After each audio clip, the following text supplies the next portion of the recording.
చెడపకురా చెడేవు అన్నారు పెద్దలు. నువ్వు ఇతరులని చెడు కోరుకుంటే ఆ చెడే నిన్ను తినేస్తుంది. ఇతరులు గొయ్యిలో పడిపోవాలని నువ్వు గొయ్యి తీస్తే ఆ గొయ్యిలోనే నువ్వు పడిపోతావు. ఇదే మన సనాతన ధర్మం మనకు చెప్పింది. అదే ఇప్పుడు జరిగి తీరుతుంది. పాకిస్తాన్ లో ఉగ్రవాదం కావచ్చు, అలాగే బంగ్లాదేశ్ లో రాజకీయ అనిశ్చితి కావచ్చు, భారతదేశ సహాయంతో విడిపోయినటువంటి తూర్పు పాకిస్తాన్ అలియాస్ బంగ్లాదేశ్ ఈ రోజు రాజకీయ అనిశ్చితితో కొట్టుమిట్టాడుతుంది. ఇది ఉగ్రవాదం కంటే చాలా తీవ్రమైనటువంటి సమస్య. ఈ రోజు భారతదేశంలో కూడా ఇలాంటి సమస్యలు ఉండడానికి ప్రధాన కారణం మన రాజకీయ వ్యవస్థ. ఇప్పుడిప్పుడే కుదుట పడుతుంది. మంచా చెడ నియంత ఏదైనా ఉన్నాయి, ఒక్కటే పరిపాలన ఉండాలి.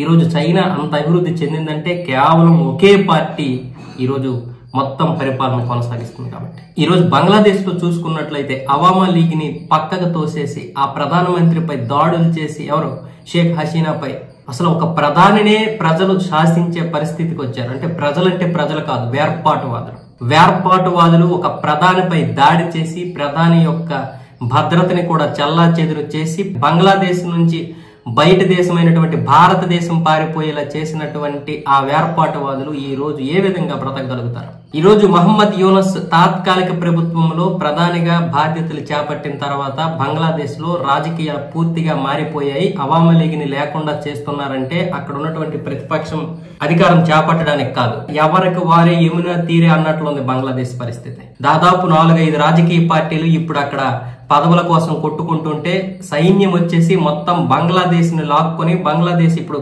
సైన్యం చేతిలో ఉండాలని ఇప్పుడు అక్కడ ఆర్మీ చీఫ్ ఏమో ప్రణాళికలు రచిస్తున్నాడు. అందుకే మహమ్మద్ యూనస్ కి వ్యతిరేకంగా తిరిగాడు. ఇలాంటి సమయంలో ఇప్పుడు బంగ్లాదేశ్ పరిస్థితి ఎలా ఉందంటే మహమ్మద్ యూనస్ రాజీనామా చేసే వరకు వచ్చేసింది.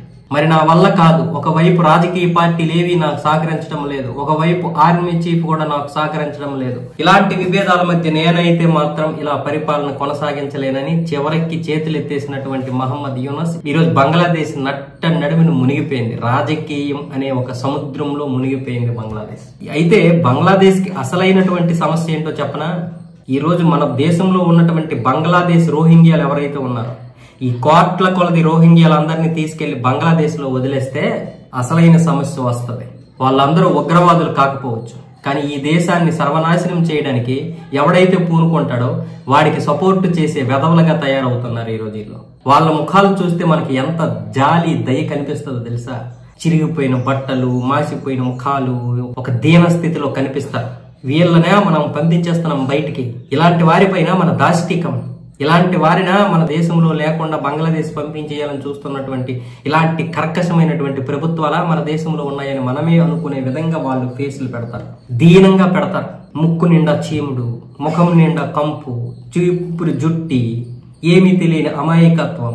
కానీ ఉగ్రవాదాన్ని పెంచి పోషించే వారికి వీళ్ళు సహకారం చేస్తారు. నాలాంటి ఇలాంటి మాటలు మాట్లాడితే మీ అందరికీ కూడా ఈ వీడొక వేర్పాటువాదిగా మాట్లాడతాడు, ఈ దేశంలో ఉంటా అనుకుంటారు. కానీ ఎంత ప్రమాదకరమైనటువంటి పరిస్థితులు ఈ రోజు ఉన్నాయి మీరు చూడట్లేదా? విజయనగరంలో ఒక సిరాజ్, హైదరాబాద్ లో ఒక సమీరేనా, హర్యానాలో ఒక జ్యోతి మల్హోత్రా కాదు, ఈ రోజు దేశం మొత్తం 36 ప్రాంతాల్లో 28 రాష్ట్రాలు 8 కేంద్ర పాలిత ప్రాంతాల్లో కొన్ని వేల లక్షల మంది ఉగ్రవాదంలో కూరికిపోయినారు. డబ్బు కోసం, ధనం కోసం, సుఖాల కోసం, దేశం విచ్ఛిన్నం చేయడం కోసం, మతం కోసం ఇలా రకరకాలుగా దేశాన్ని నాశనం చేస్తున్నారు. కాబట్టి ఈ రోజు అదే నాశనం చేయాలనుకున్నటువంటి బంగ్లాదేశ్ ఈ రోజు రాజకీయ సముద్రంలో పడి సుడిగుండంలో కొట్టుమిట్టాడుతోంది.